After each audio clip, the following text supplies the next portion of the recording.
Assalamu alaikum. I am Naveed Iqbal. Dear students in audience, now today we will study about the charge.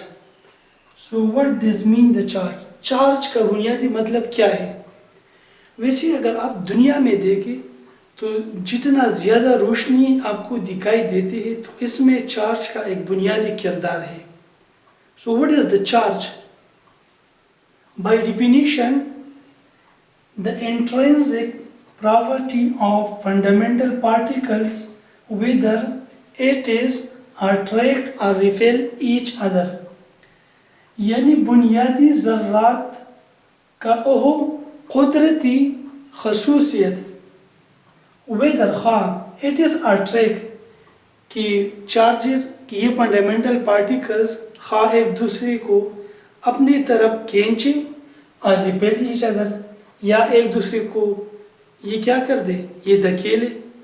For example मिसाल के तौर पर ये दो charges हैं, this is positive and this is negative charge. The blue one is positive and the black one is negative. तो ये दोनों naturally this by intrinsically it will attract each other, एक दूसरे को ये अट्रैक्ट करेगा.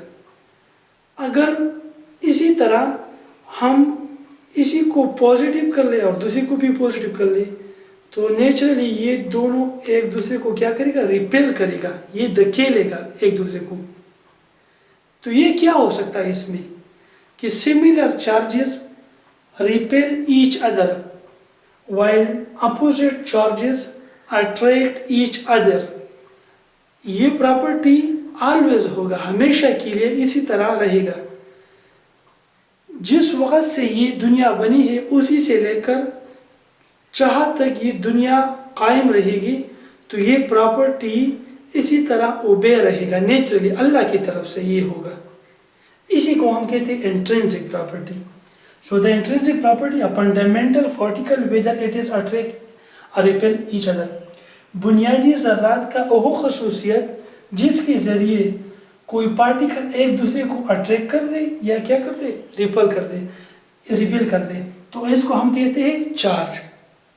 बुनियादी ज़र्रात का ओह खसूसियत जिसके ज़रिए खा एक दूसरे को ये अपनी तरफ अट्रैक्ट कर दे, खींची, या एक दूसरे को ये क्या कर दे, धकेल दे.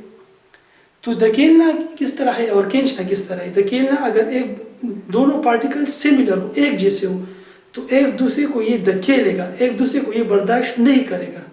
अगर ये चार्जेस मुख्तलिफ हो तो एक दूसरे को ये क्या करेगा, ये अट्रैक्ट करेगा.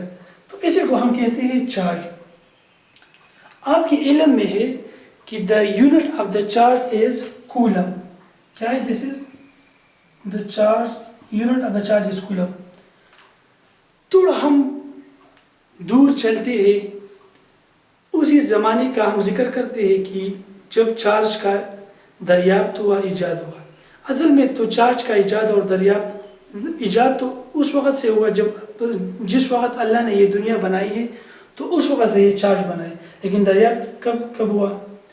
तो अकॉर्डिंग टू H.R. Heliades ने करे कि the charge was observed 500 years BC, कि 500 साल अज कबल मसीह इसका दरियाफ्त हुआ था. और ये किस तरह?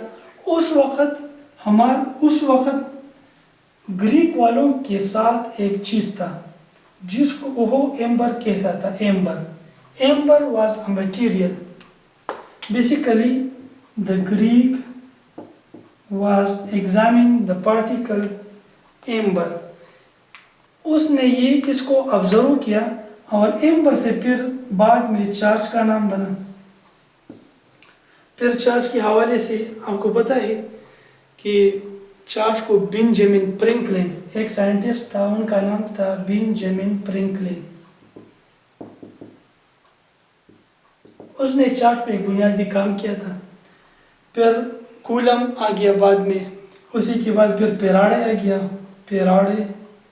फिर लेंस. तो ये साइंटिस्ट कुछ इस तरह की उसने चार्ज पे कुछ काम किए थे. ये तो थोड़ा सा मैंने ब्रीफ आपको बता दिया. ये तो एक बहुत ज़्यादा लेंथी हिस्ट्री है, لیکن مختصر میں نے آپ کو یہ بتا دیا. ابھی اوور لینتھ ڈسکشن کی ضرورت نہیں ہے. ٹھیک ہے. تو ابھی میں آپ کو بتاتا چلوں اگر ہمارے ساتھ 1 کولم چارج ہے تو how many particle there will be, اس میں کتنے پارٹیکلز ہوں گے. The question is that how many charge, how many particles یا how many electrons in 1 coulomb of charge. ہمارے ساتھ 1 کولم آف چارج میں کتنے الیکٹرانز ہوں گے. ٹھیک ہے. تو سلوشن کی طرف ہم آتے ہیں. Solution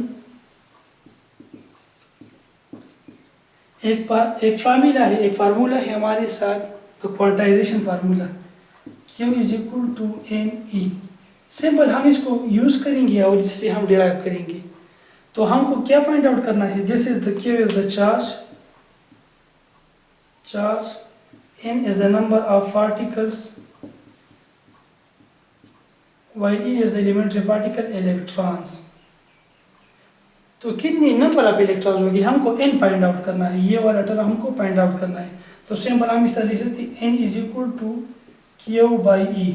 so n is equal to, اگر ہمارے ساتھ کتنا چارج ہے 1 کولم. 1 اگر ہم اس کو بطور اسٹینڈرڈ لے لیں تو 1 کولم ڈیوائڈ بائی الیکٹران میں کتنا چارج ہے 1.6 into 10 power minus 19 کولم. اس کو اگر آپ ڈیوائڈ کر دیں تو ہمارے ساتھ یہ بنتا ہے 6.25 into 10 power 18 الیکٹرانز. تو آپ اس کو یاد رکھ کیجئے کہ ہمارے ساتھ 1 کولم چارج میں کتنے پارٹیکلز ہیں 6.25 into 10 raised to the power 18 electrons. اتنا زیادہ تعداد میں الیکٹران 1 کولم آف چارج میں ہو سکتی ہے. تو سمپلی میں آپ کو ایک ٹپ دیتا ہوں کہ اگر فار ایگزامپل ایٹا میں MCQs آ جائے تو آپ اس طرح کہہ سکتے ہیں. فار ایگزامپل اگر 100 کولم آف چارج آپ کو دیا جائے کہ اس میں نمبر آف الیکٹران کتنے ہے تو آپ ابھی آپ کو یہ انڈرسٹوڈ ہے کہ 6.25 into 10 raised to power 18 electron ہے. اس کو آپ 100 کے ساتھ ملٹیپلائی کر دیں تو اتنی نمبر آپ کیا ہوگی الیکٹرانوں کی. اگر 10 کولم ہے تو 10 کے ساتھ ملٹیپلائی کر دیں. تو یہ میں نے آپ کو سمپل ایک ٹپ بتا دیا MCQs وائز کے لیے. انٹر ٹیسٹ میں, نسٹ کے ٹیسٹ میں, JK اور اگر جتنی بھی ٹیسٹ ہو تو اس کی ریگارڈنگ اگر یہ MCQs آ جائے تو آپ یہ ٹپ یوز کر سکتے ہیں. تو یہ ٹپ میں نے اس لیے کر دیا کہ اسی ٹاپک کے ریلیٹڈ دا چارج اور پھر کوانٹائزیشن آف چارج اور پھر اسی کے ساتھ نمبر آف پارٹیکل سے ریلیٹڈ میں نے یہ MCQ سالو کر دیا. اگر آپ کی مائنڈ میں کوئی کویشچن اس طرح ارائز ہو کہ آپ کا مائنڈ اس سے کلیئر نہیں ہو پاتا تو آپ کمنٹ میں پوچھ سکتے ہیں. ہم انشاءاللہ آپ کو ویلکم کریں گے اور آپ کی کائنڈ سجیشن کا ہم مشکور اور ممنون رہیں گے. جتنی بھی آپ زیادہ ہم کو سجیشن دیں گے ہماری امپرومنٹ کے لیے تو ہمارا لیکچر اتنا ہی زیادہ امپروو اور پرا اثر رہے گا. Thank you for watching the video.